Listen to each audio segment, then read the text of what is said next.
Hi everyone, Steve here from Imperial Light and Magic, and this video, the purpose of this video is to show you how to set the orientation of your drives on your droid. This is assuming obviously you're using the Padawan 360, or in fact anything that uses a saber-tooth type motor driver. So what I've got on here is my 39.1% racing droid upside down, and I've just kind of painted an arrow on it so you get the idea that perhaps, you know, that would be the forward thing if we were actually driving the droid around. Obviously I can't fit this board inside here as an analog, but what I've done is I've actually deliberately wired it up wrong just to sort of try and use this as a demo. So I'm currently connected with my controller and I'm in speed 1, and if I push forward on the stick very gently, don't know how well this will come across in the video, but my drives are turning in opposite directions. Okay, so in other words, pushing forward is turning the droid, which obviously we don't want to do. Also, if I push left, you can see both drives are going in the same direction. If I push right, obviously they're going in the same direction but the opposite way. So clearly something's not quite right here. Now, it's actually very, very simple to resolve this sort of issue. Okay, people probably think it's a lot more complicated and they think there's something wrong with it and all that sort of stuff, and they have to go into the software. That's absolutely not the case. It's very, very, very simple indeed.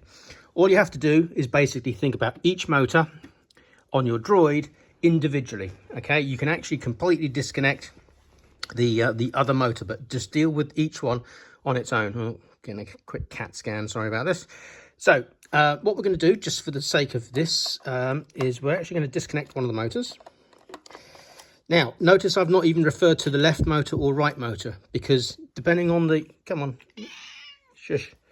depending on the orientation of how you've put your board together, what's left and what's right, it doesn't actually really matter. What matters at the end of the day is what it does in response to the controls. So if you could just excuse me for a moment, Mr. Cat, thank you very much.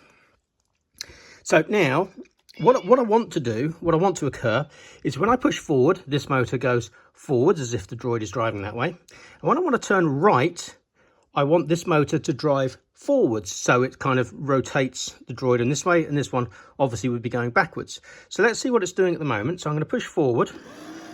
Okay, that's going in the right direction. If I push right, that's also going in the right direction. So, okay, that one's probably right. So what you might find is if that was going the wrong way, so if you pushed right and it went the opposite direction, then you probably need to swap this pair of motor wires over to this side. Okay, there's nothing about reversing it in the controls or anything like that. You literally need to swap that one to there. Now you can see at the moment that this one actually is going off to that motor, to the left motor from the left hand side, as I'm viewing it from the top down with the connections at the top. Okay, now if that also was going the other way, all you have to do is basically undo these two wires, flip the polarity, and that should also sort that out. So if I pushed forward on the stick and that was actually going backwards, then I'd have to reverse the polarity. Yes, I know.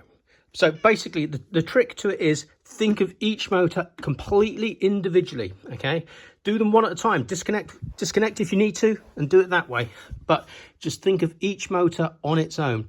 And once you figure out that the motor's doing what you expect it to do, you know, and that's mostly about the turning, obviously forwards and backwards, that's a no-brainer. But if it's turning the wrong direction, or if it's kind of going straight forward when you're pushing left on the stick, it means that one of those motors is not turning in the right direction. So all you have to do, swap the polarity at either this end or actually on your motor end. You know, you've probably got spade connectors or something if you're using the sort of standard scooter motors.